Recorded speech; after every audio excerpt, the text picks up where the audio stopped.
اللهم صل وسلم وبارك على سيدنا محمد وعلى آله وصحبه أجمعين.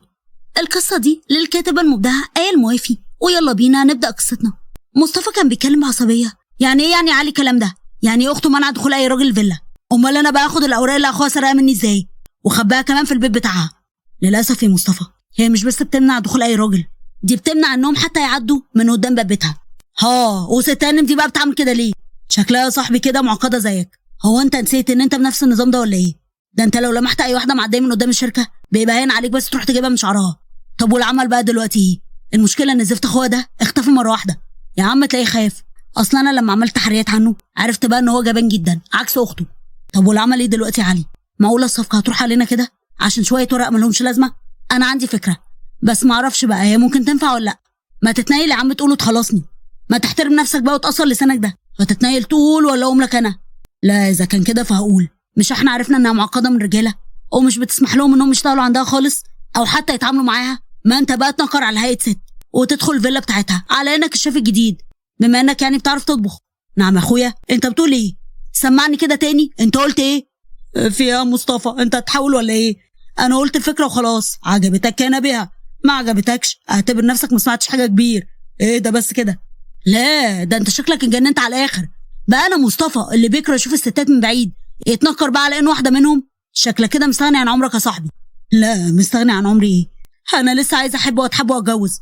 قالها مصطفى اللي في رجله وكان لسه هيقوم عليه بس علي جري على بره وعلي ده خرصه من الباب. يا اخويا بدل ما تشطر عليا استخدم بقى دماغك دي وفكر بقى في فكره تانية. اتعصب مصطفى وكان لسه هيجري وراه بس علي قفل الباب بسرعه وطلع يجري. ماشي علي الكلب، اما ابقى اشوفك. هتروح مني فين يعني؟ قعد مصطفى على المكتب وقال اعمل ايه دلوقتي؟ ادخل الفيلا دي ازاي؟ المشكله ان انا مش هعرف ابعت حد يسرقها لان الفيلا متامنه جامد. مصطفى طلع موبايله من جيبه وبحث عن سيدة الأعمال مي الدين وعرف عنها إنها شخصية جد ومش بتحب الإهمال في الشغل ومجتهدة جدا في شغلها. بقى في حد عاقل يجيب حراس بنات يحرسوا الفيلا؟ دي شكلها كده هبة منها على الآخر. وتاني يوم علي دخل بيت مصطفى وكان لسه ينادي عليه عشان يشوف هو هيعمل ايه بس اتصدم لما لقى لابس باروكة ولابس كعب وبيحاول يمشي بيه. علي بيضحك يخرب بيت عقلك يا مصطفى، ايه اللي انت عامله في نفسك ده؟ انا مستحيل افوت الفرصة دي. على هنا. علي طلع موبايله من جيبه وصور مصطفى بسرعه. واخيرا همسك عليك زله يا صاحبي. لا ومش اي زله، دي كبيره قوي. ولا هات الموبايل ده يا علي تشري. لا لو عايز الموبايل خده بنفسك اصفصف. جري مصطفى وراه بس بسبب انه لابس كعب وقع على وشه ومصطفى بوجع. وشي منك لله يا علي الكلب، انت وهي واخوها تعيش وتاخد غيرها. قوم يا اخويا قوم، كتك خيبه. قالها مصطفى الباروك. اقسم بالله يا علي الكلب لو مسحت الصوره دي لاكون رايح لبنت عمك اللي انت بتحبها وهقول عليك كلام زي الزفت لدرجه انها هتف في وشك لو سمعته. ايه ده انت بتقول ايه؟ بنت عمي دي اللي انا بحبها؟ مستحيل، انا ما بحبش حد. هتداري؟ مهما تداري يا حبيبي عيونك فاتحك يا صاحبي. يا عم ده انتوا لما بتقفوا في مكان واحد عينك بتطلع قلوب. على فكره بيتهيألك انا مش بحبها ولا حاجه، انا احبها. قال خلاص يا عم طالما مش بتحبها فانا اروح بقى ابوظ سمعتك قدامها، وطبعا عشان انت مش بتحبها فالموضوع مش هيفرق معاك ولا ايه؟ وكان لسه هيخرج بره بس علي مسكه بسرعه. لا استنى، خد هنا، انت رايح فين؟ خد يا عم الموبايل وامسح بقى الصور اللي انت عايزها. ما كمل اول، لازم يعني تفرضني؟ صدق اللي قال الحب بيذل صحيح. هيجي اليوم اللي هتحب فيها صاحبي وساعتها بقى اقول لك نفس الجمله. ومصطفى بسخريه انت عبيط يا ابني ولا ايه؟ انا والحب في جمله واحده؟ ده ازاي؟ شكلك كده ما تعرفش مين هو صاحبك. كتير قبلك قال نفس الكلام ده واتكافى على وشه في الاخر وحب. بس انا بقى مش من العيال الخرعه دي، انا مستحيل احب في حياتي مهما حصل. هنشوف يا مصطفى بكره الايام هتعرفنا كل حاجه. المهم دلوقتي قول لي انت كنت عامل في نفسك كده ليه؟ اصلا انا يعني قعدت افكر طول الليل وللاسف ما لقيتش اي حل غير الفكره بقى العبيطه اللي انت قلت عليها. صاحبي انا دايما بجيب من الاخر. المهم دلوقتي اعمل ايه؟ انا حاولت اتنكر على هيئه ست بس تقريبا كده والله اعلم فشلت ايه يا جدع؟ قول كلام غير ده. ده انت شكلك كان يقرف الكلب الحزين. وبعدين انت لبست كعب ليه؟ ده البنات ذات نفسها بتمشي بيه بالعافيه تقوم انت لابسه. طب اعمل ايه؟ انا متلخبط جدا ومش عارف اظبط بقى دور ان انا ست. مبدئيا كده انسى بقى انك تلبس كعب خالص. ثانيا البس بقى اوفر سايز على قد يعني ما تقدر عشان جسمك ما يبانش ان هو جسم راجل. ثالثا البس باروكه غامقه مش احمر فاصفر، احنا مش ناقصين هطل. لسانك طول قوي يا زفت انت. يعني انا يعني لو عملت الحاجات دي هيبان ان انا ست مش راجل؟ هيبان بنسبه كبيره ان انت ست.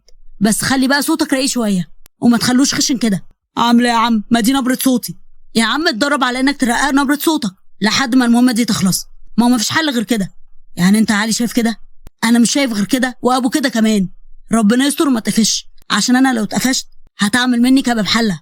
ان شاء الله ربنا يسترها. اظبط انت الدور بس وكل حاجه هتعدي على خير. وبعد يومين كان مصطفى لابس باروكه وواقف قدام البوابه. مصطفى بتوتر: استرها معايا يا رب، استرها يا رب، ده انا غلبان. مصطفى بص حواليه ولقى حراس بنات كتير كانوا واقفين حوالين الفيلا. ومصطفى قال: يا شويه مجانين انتوا.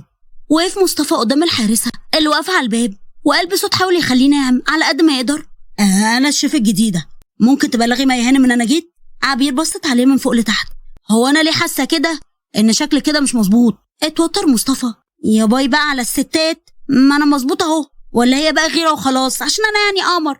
عبير بسخريه: غيره؟ وانا غير منك انت بتاع ان شاء الله؟ ما اعرفش، اسالي نفسك يا حلوه، ممكن بقى تبلغي مي هانم عشان اخلص؟ وعبير شاورت لزميلتها فجت وقفت مكانها ودخلت عبير جوه. ومصطفى قال طلع في هنا شويه بنات، انما ايه حاجه كده اورجانيك. ايه ده يا مصطفى مالك؟ ما تظبط كده، انت نسيت ان انت بتكرههم ولا ايه؟ عبير خرجت من جوه: اتفضلي ادخلي، مي هانم مستنياكي جوه. مصطفى دخل جوه ولقى واحده واقفه بثبات وباين عليها الثقه والقوه. ومصطفى قال: معقوله دي مي اللي كل رجال الاعمال بتتكلم عنها؟ مي مدت ايديها: اهلا يا اللي انت قلتي لي انت اسمك ايه؟ مد مصطفى ايده ليها: انا محسوبتك صفصف يا مي هانم. مبدئيا كده ما تقوليش يا هانم دي خالص، لاني مش بحب الالقاب دي. اتفقنا؟ اتفقنا يا مي. حلوه كده؟ حلوه قوي. بس انت ليه ايدك ناشفه كده؟ في حاجه غلط. اتوتر مصطفى. ومي قالت: اكيد بتنسي ترطبي ايدك بعد ما بتعملي الاكل وتغسلي المواعين، مش كده؟ انا فعلا بنسى، لاني بكون ما صدقت اني خلصت مواعين. ثواني يا صفصف، خليكي هنا، انا هجيب حاجه وجاي على طول. مي مشيت. طب ما هي طلعت حلوه ايه؟ امال ليه بيقول عليها بقى انها متكبره؟ جت مي وكان في ايديها مرطب. صفصف هاتي ايدك كده. مد مصطفى ايده ليا باستغراب وبدات تحط له مرطب. بعد كده بقى ما تنسيش حاجه مهمه زي دي، اوكي؟ مصطفى حس ان قلبه فضل يدق وهو باصص في عيونها. مي باستغراب: صفصف حبيبتي انت كويسه؟ انت سرحتي في ايه مره واحده كده؟ ها؟ لا مفيش حاجه، انا بس افتكرت حاجه. طب تعالي معايا المطبخ عشان اعرفك على نظامي. ودخلوا المطبخ. بصي يا ستي، طول ما انا فاضيه هطبخ انا وانتي، يعني هنساعد بعض، وطول ما انا مش فاضيه فانتي اللي هتطبخي، اوكي؟ تمام يا مي هانم. قصدي يا مي. مي فتحت التلاجة. هتلاقي عندك هنا كل حاجه، خضار تلاقي، فاكهه تلاقي، لحوم تلاقي، سمك تلاقي، وهكذا، اوكي؟ قفلت التلاجة. الدرج ده بقى مخصص للبهارات، والدرج اللي جنبه هتلاقي فيه المعالق والشوك والاطباق. اما بقى الدرج اللي فوق ده فهتلاقي فيه الحلل وكمان الطاسات. في اي حاجه تانية عايزه تعرفيها؟ لا خلاص كده انا عرفت كل حاجه. حلو قوي. بما اني بقى فاضيه النهارده فانا هطبخ النهارده وانتي تساعديني زي ما اتفقنا. انا هقطع اللحمه وانتي بقى قطعي البصل والفلفل الالوان، اوكي؟ حاضر يا مي. عايزاني اقطعهم اجنحه ولا حلقات؟ قطعيهم اجنحه وما تخليهمش ولا رفيعين ولا تخان، خليهم وسط. بس كده؟ ده انتي تأمري. بدأ مصطفى يعمل اللي هي قالت عليه وعيونه دمعت من البصل. لو موظفين الشركه اللي انا اعمل لهم حاله رعب شافوني كده وانا بقطع بصل مش هيخافوا مني تاني. يوه. صفصف بتقولي حاجه؟ لا مش بقول. هو انا ممكن اسالك سؤال؟ طبعا اسالي براحتك. انا عرفت يعني ان انتي بتكرهي الرجاله قوي ومنع اي حد منهم يدخل فيلا او يعني يشتغل في شركتك، ممكن اعرف السبب؟ هي عيونها احتدت: عشان كل الرجاله واطيه وكمان خاينه. ايه ده؟ في ايه؟ ليه بتقولي كده؟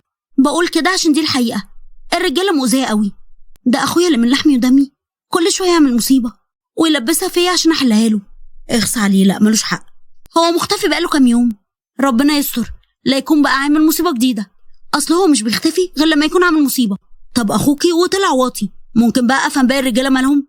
كل الرجاله نفس الطينه. ابويا كان وحش معايا، كان وحش معايا انا وامي قوي، واخويا زي ما انت شايفه كده. ده حتى لما دخلت مجال البيزنس اتعرضت لمضايقات كتيره جدا من الرجاله. كل ده وتقولي انا بكرههم ليه؟ ايوه بس انت قابلتي نوعيات الوحشه من الرجاله، بس ما قابلتيش بقى النوعيات الحلوه من الرجاله. مش عايزه اقابلهم، انا بس عايزاهم يبعدوا عني سواء حلوين او وحشين. تعرفي انا كمان بكره الستات، قصدي اخويا هو اللي بيكره الستات. طب وليه ان شاء الله بقى اخوكي بيكرههم؟ عشان كلاب فلوس، لا مؤاخذه يعني. مش فاهمه قصدك، يعني اخوكي يقصد ايه بالكلام ده؟ اخويا رجل اعمال ودايما البنات بتجري وراه عشان طبعا فلوسه. هو كان بيحب واحده قوي وكان مفكر بقى ان هي غير بنات دي، بس اكتشف ان هي كمان طمعانه فيه. اخوكي ده بقى فقر زيي، ما قابلش غير النوعيه الوحشه من بنات، بس ده غلط، مش كلنا زي بعض. طب ما تقولي الكلام ده لنفسك، كل الرجاله برضو مش زي بعض. سكتت مي، كانت بتفكر في كلام صفصف اللي هو مصطفى، ومصطفى كمل تقطيع الخضار وهو اصلا مش فاهم هو ليه بيقنعها بحاجه زي دي، وهو اصلا مش مقتنع بيها. بس هي شكلها كده مختلفه عن امي مصطفى، واحده زي دي مستحيل تبص الفلوس. انا نفسي اعرف بس، انت كل شويه بقى بتبرطمي تقولي ايه؟ لا مش بقول حاجه. مي وقفت على طراطيف صوابعها عشان تجيب طاسه من فوق، بس رجليها اتجزعت وكانت هتقع على الارض، بس مصطفى مسكها بسرعه وقربها منه. اتصدمت مي وبصت في عيونه، فبص هو كمان في عيونها. مي حست بان ضربات قلبها زادت، فبعدت عنه بتوتر. شكرا عشان لحقتيني، بس هو انت ازاي يعني قويه كده؟ واحده غيرك كانت خدتني وقعت ولا ايه؟ اصل انا كنت بلعب حديد عشان كده يعني قويه. عشان كده بقى جسمك نشف شويه، بس بجد بقى برافو عليكي، انا بحب قوي البنات القويه. ابتسم مصطفى، ومي كانت دست على رجليها عشان تمشي، بس كانت هتقع. مسكها مصطفى. شكل كده بقى رجلك اتلوت او الجزع الجامد. شكلها كده، لان رجلي بدات توجعني. انا هنادي حد من الحراس عشان يساعدوني، عشان يطلعوني على اوضتي. يطلعوكي اوضتك وانا موجوده؟ ده حتى عيب في حقي. شالها مصطفى وقال قولي لي بس اوضتك موجوده فين؟ انت ازاي شلتيني كده بكل سهوله؟ بقولك كنت بشيل حديد. اكيد يعني انت اخف منهم بكتير. مصطفى خرج من الاوضه. اوضتك فين؟ دي ولا دي؟ ولا دي ولا دي؟ انا اوضتي فوق. طب ليه بس الفراده دي؟ ضحكت مي ومصطفى طلع بيها فوق وحطها على السرير. حاولي كده تحركي رجلك. مي حركت رجليها. حسيتي باي وجع وانت بتحركيها؟ حسيت بوجع بسيط. هو انت كنت ممرضه ولا ايه؟ لا بس عندي خلفيه بسيطه عن الاسعافات الاوليه. انت الحمد لله ما طلعش عندك التواء، انت رجلك بس اتجزعت. طيب الحمد لله. انا كنت خايفه قوي لا يكون عندي التواء، لان ورايا ميتنج مهم بكره. لو ده انت مره ما تكون خفت على بكره بالكتير. المهم بقى النهارده ما تتحركش كتير. حاضر، بس لو سمحتي ممكن تجيبي مرهم من الحمام؟ اصلا انا حاطه الاسعافات الاوليه في الحمام. ابتسم مصطفى. حاضر هجيبهولك، مددي بس انت رجلك. مصطفى دخل الحمام وجاب المرهم واداهولها. بدات مي تحط المرهم وهي بتتاوب. انت عايزه تنامي ولا ايه؟ اصلا انا صاحي بدري قوي. خلاص نامي انتي وانا هكمل الطبخ. مصطفى لمح قصص اطفال كتير. هو انتي بتحبي الحاجات دي ولا ايه؟ كانت ماما الله يرحمها بتحكي لي قصص قبل ما انام، ولما راحت عند ربنا جبت القصص دي عشان احكيها لنفسي قبل ما انام، بس للاسف ما عرفتش. مي ثابت على مصطفى. طب ايه رايك بقى اقرا لك الحدوته دي قبل ما تنامي؟ بجد هتعملي كده؟ بس لا اكيد هتقولي عليا بقى عيله ومجنونه صح؟ لا مش هقول كده. طب على فكره بقى انا كمان ماما الله يرحمها قبل ما تتوفى كانت دايما بتحكي لي قصص قبل ما انام. هو انتي برضو مامتك توفت وانتي صغيره؟ توفت من وانا عندي 10 سنين، وانا برضو توفت من وانا عندي 13 سنه. ربنا يرحم امهاتنا يا رب. يا رب. اضغطي يلا بقى عشان احكي لك الحدوته، ولما تنامي انزل اكمل طبخ. طب انتي مش هتختاري قصه من دول؟ لا احكي لك قصه من القصص اللي ماما كانت بتحكيها لي، انا حافظاهم كلهم لحد دلوقتي. وبدا مصطفى يحكي الحدوته لحد ما مي نامت. نزلت دموع مصطفى على وشه. الله يرحمك يا ماما، ما كانش في حنيتك ابدا. رن موبايل مصطفى فخرج بسرعه عشان مي ما تصحاش من النوم. ايه يا علي، هو في حاجه حصلت في الشغل ولا ايه؟ لا الشغل الحمد لله كويس قوي. انا بكلمك عشان اشوف انت عملت ايه. اوعى تكون اتقفشت. لا الحمد لله ما اتقفشتش، ومي اصلا ما شكتش فيا ان انا راجل. طب عملت ايه في الورق؟ طمني. ورق ايه؟ صح نسيت. يا لهوي يعني عليا يا يما. نسيت ايه موكوس؟ ده انت رايح الفيلا مخصوص عشان تجيب ورق صفقه. اسكت يا علي، دي طلعت حلوه قوي، ده غير انها مختلفه عن كل البنات اللي شفتها. صفصف، هو انت وقعت بالسرعه دي ولا ايه؟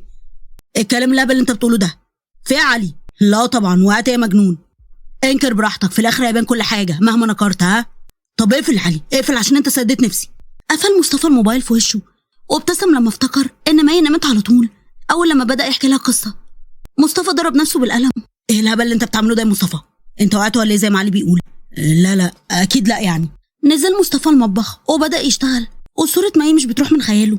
تاني يوم خرجت مي من اوضتها عشان تروح الشركه، بس لقيت صفصف بتحضر فطار على السفره، ومي بتقول لا يا صفصف ما تحضريش الفطار، انا مش بحب افطر. انا عارفه ان انت مش بتحبي تفطري عشان كده حضرتهولك عشان تفطري. كانت لسه مي تتكلم بس مصطفى شدها وقعدها على كرسي. غلط ان انت ما تفطريش، لازم تفطري عشان صحتك، حتى يعني لو هتاكلي حاجه صغيره. فاسمعي بقى كلامي عشان انا اكبر منك ولازم تسمعي كلامي. وابتسمت مي لان اول مره حد يهتم بيها غير مامتها. اتفقنا، بس طبعا انت هتفطري معايا مش كده؟ من عيوني، غالي وطلب رخيص. وبدأوا ياكلوا هما الاتنين. تسلمي يا صفصف على الأكل الجميل ده، أنا هروح بقى الشركة عشان ما أتأخرش. خرجت مي بره. بجد أخوها ده متخلف، عشان مش بيحافظ على الجوهرة دي. اللي زي دي أميرة ولازم تتعامل على إنها أميرة. مصطفى انتهز فرصة إن مفيش حد موجود في البيت وكل الحراس بره، فبدأ يدور على الورق لحد ما لقاه. ياه، وأخيرا لقيت الورق. كنت خايف معرفش ألاقيهم، بس الحمد لله. خرج مصطفى بره وراح على الشركة بتاعته. بعد ما شال الباروكة ولبس لبسه العادي، دخل مصطفى المكتب ولقى صاحبه علي بيشتغل. بجد يا علي، أنا مش عارف من غيرك كنت عملت إيه. أنا كل لما أكون في ضيقة بأي شكل من الأشكال دايما بلاقيك واقف جنبي. شكرا بجد. يا مصطفى، أنت أخويا مش صاحبي. ربنا يخليك ليا يا رب. أنا بعد لما بقيت لوحدي أنت الوحيد اللي كنت واقف جنبي، وأنت الوحيد اللي استحملتني في تعاملي الحاد. أنا عملت كده عشان عمري ما نسيت اللي أنت عملته عشاني. لو أنت ناسي وقفتك جنبي بعد ما كنت هفلس فأنا ما نسيتش. ربنا يخليك ليا يا صاحبي وما يحرمناش من بعض أبدا. يا رب يا صاحبي. أنا لقيت الورق وجبته معايا.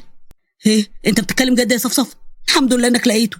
ادي بقى للسكرتيرة حالا، طلع عشان تبعته لشركة المهندس. هعمل كده بس هرجع اليوم الأول. طبعا أنت مش هتروح البيت ده تاني صح؟